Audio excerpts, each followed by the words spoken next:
Сәлеметсіздер ме, қымбатты менің көрермендерім. Бүгін сіздерге мынандай Пекин қырыққабатына жасалатын керемет тағамның түрін ұсынғалы тұрмын. Қараңыз, сондай сүйкімді тағамы болған. Қазір осыны сіздеріміз болып жасап көрейік. Бұл керемет тағамды жасау үшін бізге керекті азық-түлік. Ең бастысы мына Пекин қырыққабатын алдық.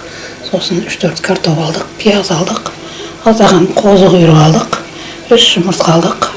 Сосын 3 қасық ұн алдық. Мынау қатқан нанның ұнтағын алдық. Сухари дейді ғой. Енді бастайық. Мынау орам жапырақтың Пекиннің нанесын қатты жерін алып тастадық. Мынау кішілеулерін қалдырдық. Мынадай жапырақтарының бәрін әдемілеп қырқып алдық. Енді оны қазір қайнап тұрған суға салуымыз керек. Бір жарты сағат тұру керек қайнаған суда. Соны қазір салып қояйық дағы. Қалған тірлігімізді жасай берейік. Бұл Пекиннің қырыққабатын біз онша жей бермейміз. Сіздер білмеймін қандай екен. Осындай уақыттарда осындай тағамдарға араластырып қоспасам өте пайдалы деп есептеледі. Соны ешкім онша бізде жей бермейміз. Сондықтан бұны жегізу үшін жасалып жатқан әрекетім менің. Осыны жегізейін, өзімізде жейік деп. Мынау енді жарты сағат тұру керек. Мына картофелімізді суға салып қойдық. Қайнап отыр. Бұл ортада мынау қозы құйрығымызды де сонымен пиязбен қосып әдемілеп қуырып аламыз.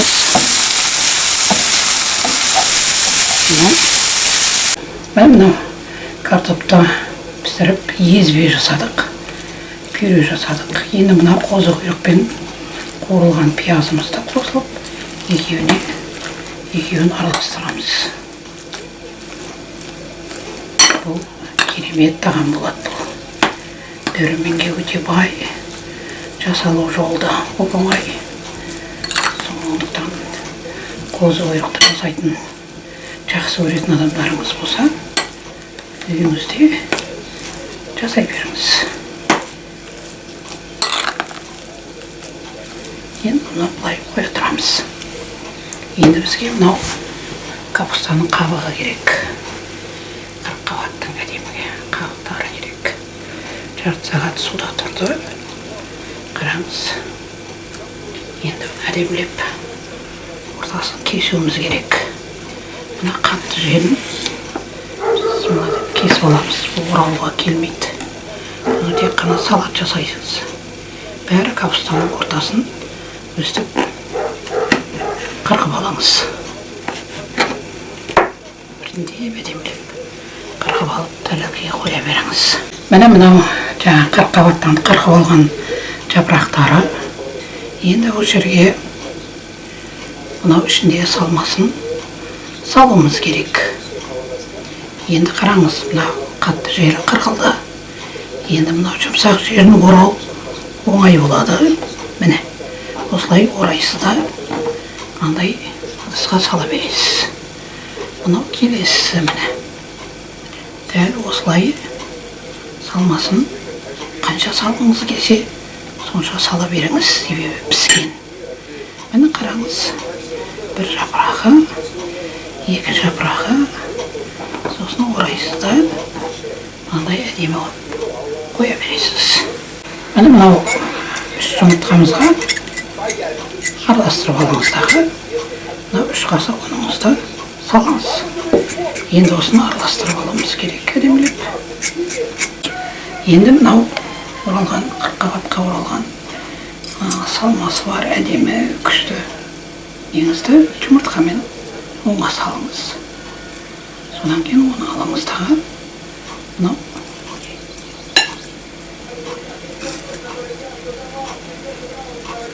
нанның ұнтағына салыңыз. Міне.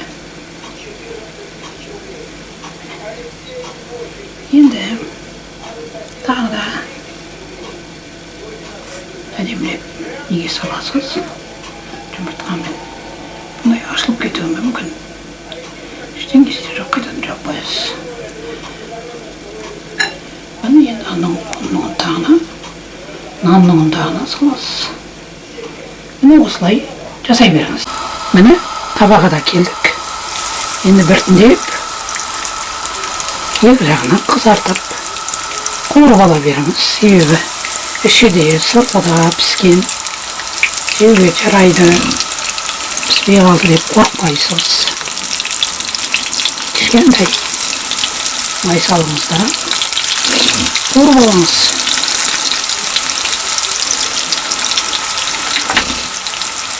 Екі жағы қызарса болды. Қақпағын жауып қажет жоқ.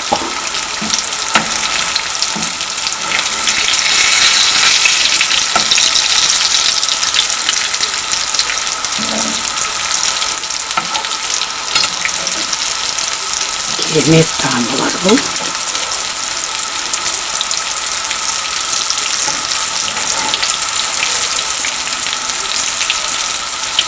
Пекин қырыққабатын жегізудің тағы бір жолы. Өте керемет сүйкімді тағам.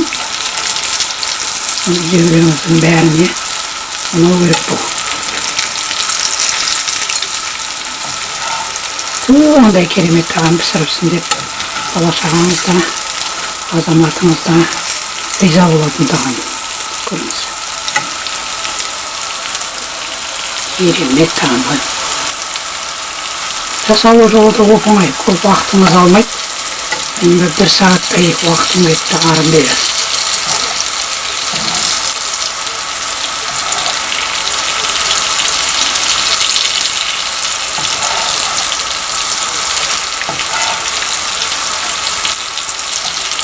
Екі жағында дайын болды. Ала беріңіз.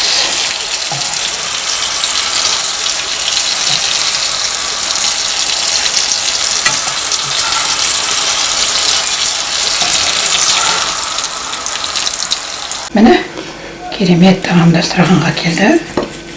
Дәмін көріп отырмыз. Иісі де керемет болған. Дәмі де керемет болған, қараңыз. Сондай тамаша тағам болған. Өте жұмсақ, сосын өте дәруменге бай.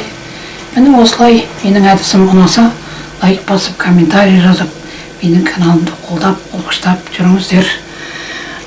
Ойларыңызды ортаға салыңыздар. Сізде ол Пекин қырыққабатын жеп жүрсіз ба? Айтыңыздар.